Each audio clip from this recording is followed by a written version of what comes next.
کر دوں۔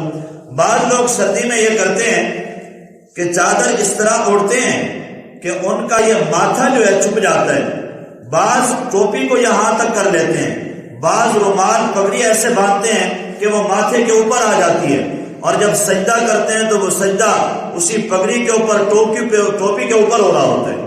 یہ مکروہ ہے، علماء کرام نے اس کو مکروہ لکھا ہے۔ تو یہ ماتھا جو ہے یہ ننگا ہونا چاہیے، اس پر ٹوپی پگڑی کپڑا نہیں ہونا چاہیے، اور ماتھے کے اوپر سجدہ ہونا چاہیے۔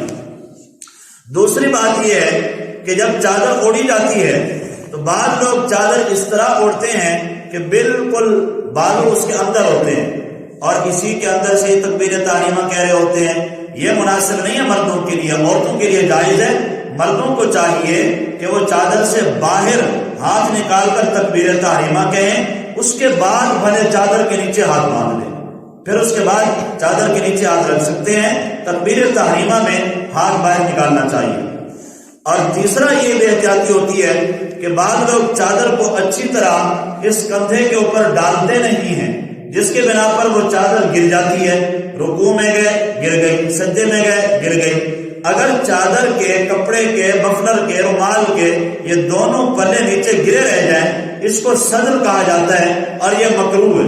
نماز کی حالت میں رومال اس طرح گلے میں ڈال لینا کہ اس کو ڈالا نہیں ہے کندھے کے اوپر، لٹک رہے ہیں دونوں کنارے، چادر کے دونوں کنارے لٹک رہے ہیں، مفلر کے لٹک رہے ہیں، تو یہ نماز کے اندر مکروہ ہے۔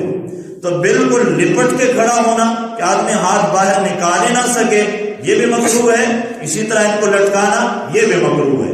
تو خلاصہ یہ نکلا کہ نماز کے اندر ایک تو ماتھا ننگا رکھنا ہے، دوسرا تکبیر تحریمہ میں چادر سے ہاتھ باہر نکال کر تکبیر تحریمہ کہنی ہے، اس کے بعد بھلے چادر کے نیچے ہاتھ رکھ لیے جائیں۔ ایک اور بے احتیاطی ہوتی ہے کہ بعض لوگ چادر اوڑھتے ہیں تو وہ چادر یہاں تک اوڑھ لیتے ہیں، یہ منہ چھپ گیا، یہ ناک تک، یہاں تک چادر آئی ہوتی ہے، یہ بھی مکروہ ہے۔